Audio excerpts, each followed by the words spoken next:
Analysis of the Battle of the Granicus and the Battle of Issus by Nicholas Mavlios. Alexander the Great is undoubtedly one of the most successful military commanders in history. His triumphs throughout much of the ancient world lamented him in history as one of the greatest strategists and conquerors of all time. In Alexander's many campaigns eastward, he would come up against various enemies, oftentimes far greater in strength and numbers, and come out victorious. Alexander's ability to succeed in the face of overwhelming adversity propelled him to conquering most of the known world at the time and take down the great Persian Empire. This documentary aims to analyze and break down Alexander's tactics in two of the most famous and important battles of his campaigns, the Battle of the Granicus and the Battle of Issus. Furthermore, it will attempt to determine the root of Alexander's strategy and deduce what inspired them. The Battle of the Granicus, May 334 BC. The Battle of the Granicus would be the first major battle that Alexander was to fight against the Persians. In the infancy of his reign, Alexander desired to prove his prowess as king and further his father's conquest to the east. After quelling the rebellions that arose after the death of Philip in Greece and other Macedonian territories, Alexander took a contingent of 2,600 cavalry, which consisted mainly of his companion cavalry, his closest friends and colleagues and generals, and marched towards the Hellespont in Turkey. Once reaching the Hellespont, he met up with his general Parmenion in Asia Minor, who had his main force of soldiers. At the same time, the local Persian satraps began to assemble their forces to meet Alexander's army. The Persian satraps were assisted by Memnon of Rhodes, a Greek mercenary in command of about 18,000 Greeks fighting against Alexander for the Persians. Memnon, leading up to the battle, advocated a scorched earth policy against Alexander. His goal was to make it harder for Alexander to survive in foreign lands and perhaps force him into attacking them out of desperation.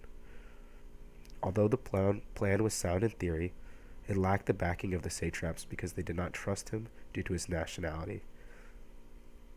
The Persian plan going into battle was twofold. The first being that they would force Alexander inland and allow them to choose the site of battle which they would fight on. And the second was to maintain a defensive stance in an attempt to minimize losses and maintain an advantage. The Persians would advance from their rally point at the town of Zela and travel to meet Alexander at the river Granicus. The two armies. Although ancient historians vary from most modern estimates of Persian troop strength, it puts them at about 10,000 cavalry and 5,000 Greek mercenaries as infantry. On the other hand, Alexander is estimated to have a similar number of troops, about 10 to 15,000 infantry and about 5,000 cavalry. Alexander's army in terms of infantry quality is regarded as superior to that of the Persians. The Persians lacked proper training and organization, and they were brought from all corners of the empire, speaking different languages and having different mentalities. The Persian philosophy when it came to battles was quantity over quality, and with their vast empire, it worked to great effect. The Persians, after Alexander crossed the Hellespont, began marching from Zela towards Granicus. Their hope was that the obstacle of the river would make it difficult for Alexander's forces to maintain their formation, and they would use the chaos to destroy the Macedonian army. The Persians would deploy in a defensive posture by the river waiting for Alexander. They mirrored a common Greek strategy by having a smaller infantry contingent which was mutually supported by cavalry. But in choosing the narrow valley of the Granicus, it will have greatly lessened the impact of their larger numbers of cavalry and made it more difficult for their cavalry to have mobility against Alexander's army. The battle. Arrian, one of Alexander's biographers, gave the most widely accepted depiction of the battle, stating that it occurred on May 3rd. Alexander was poised on one side of the river, and the Persians lay encamped on the opposite bank near a ford in the river. Parmenion advised Alexander to wait until the next day and attack at dawn, and use this day to get all of his forces across the river safely. Alexander would not heed his counsel and decided to attack immediately upon approaching the Persian army. The sudden and seemingly rash decision would end up catching the Persians off guard and gave Alexander an initial advantage. The Macedonian army was comprised of heavy phalanx in the center, flanked by cavalry on either side, with Alexander and his companions on the right. The Persians expected Alexander to be leading the main assault, so they reinforced the right flank accordingly and pushed back the Macedonian forces. This attack ended up being a ruse meant to draw the main Persian force away from the center of their formation. And capitalizing on this weakness, Alexander and his companions circled back around and charged to the center of the Persian line in a wedge formation. Seeing what could become a large hole in their formation and lead to a rout of the Persian troops, a group of Persian nobles, cavalry, countercharged, smashing into Alexander's companions. Alexander and his bodyguards were able to defend against the charge, taking down many of the Persian noblemen. But one of the Persian generals, Spithridates, upon seeing Alexander, who was stunned previously from an attack from a battle axe, raised his sword and was moments away from striking down Alexander. But at the last minute, Alexander was saved by his fellow companion Cletus the Black, who severed Spithridates' arm before he could land a blow on Alexander. After dealing with the nobles, Alexander began to peel up the left flank of the Persian cavalry, and his infantry pushed its way through the whole of the Persian lines. This destroyed the Persian formation and caused a massive rout and a decisive victory for Alexander. The losses from the battle ranged from 300 to 400 dead for the Macedonians and around 4,000 dead for the Persians, losing most of their men during their rout and not the actual battle. Furthermore, the Greek mercenaries who were led by Memnon were abandoned by the Persian cavalry and were either enslaved or slaughtered at the hands of their fellow Greeks for siding with the Persians. This battle sent a strong message back to the Greek mainland and showcased Alexander's strength, and gave Alexander the confidence to press deeper and deeper into Asia.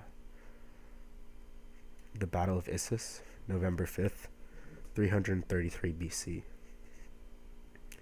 After the loss at Issus, Darius III, king of the Persian Empire, took up personal command of the army to defeat Alexander.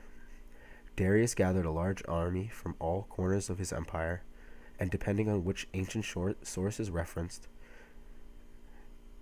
the amount varies from 250,000 men to 600,000 men, although most modern sources put the number between 60 to 100,000.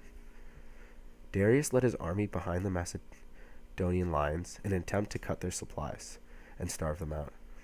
Alexander, after the Battle of Granicus, had felt pressure from the Persian navy as they were doing raids up and along the coast of the Aegean, and was wary of Darius linking up with the navy at Issus. He, in response, split his army and set Parmenion to occupy Issus to protect the rear. When Alexander got word of a large Persian army massing at a town called Sochi, he decided he would meet them in battle and gathered his forces. Darius marched behind Alexander's lines and captured the town of Issus without a fight. Alexander, in response, met up with Parmenion, who was just south of the town, and marched north to meet Darius. Once again, the Persians' own tactical maneuvers backfired, forcing them to defend the narrow plain just south of Issus, which minimized the effect of their vastly superior numbers and forced them to increase the file of their units. The battle. Parmenion would take up the left flank with his heavy Greek phalanx and a small cavalry contingent, and Alexander took up the right with his companions. The Persians would initiate the battle by crossing the river Panaris and attacking Parmenion on the left. Against superior Persian numbers, Parmenion's men held out long enough for Alexander to stack his flank and charge the Persian lines with a devastating cavalry strike directed at killing the Persian leadership, similar to the Battle of Granicus. Alexander spotted Darius and engaged his bodyguard unit and the Greek mercenaries who were around him. But rather than pressing the attack, Alexander, seeing that his left flank was beginning to crack under the weight of Persian numbers, decided to charge into the backs of the Persian and Greek infantry. In the commotion of Alexander's direct attack against Darius, he fled, and the Persian army, seeing that their leader was on the run, also broke into a rout. Similar to the Battle of Granicus, a large amount of the deaths occurred from the Macedonian cavalry pursuing the disorganized and routing Persians. The battle ended in a decisive victory for Alexander and a great loss of life for the Persians, losing somewhere around 20,000 soldiers. Analysis. Alexander's tactics in both battles echo one particular class of ancient battle strategy originally brought to the forefront of Greek warfare by the Thebans. When going against the larger Spartan force at the Battle of Leuctra, Epaminondas stacked his right flank and overwhelmed the Spartans, and then simply wrapped around their line, forcing a superior force to rout. Alexander would not only use Theban strategy, he would also incorporate the idea of regularizing some of his units, such as foot companions and his companion cavalry. It is evident that Alexander incorporated a deep knowledge for his surroundings when it came to his military planning. Geography played a major role in Alexander's successes against large armies. Another thing that allowed Alexander to be so successful, especially when operating in foreign lands, was his utilization of pre-existing logistics networks to supply his army. When conquering far from home, even a modern-day army has problems securing supplies. Alexander solved this problem by using the Persian system for logistics. He utilized their vast system of roads, courier networks, and signal beacons to allow his army to move freely and quickly. Thank you.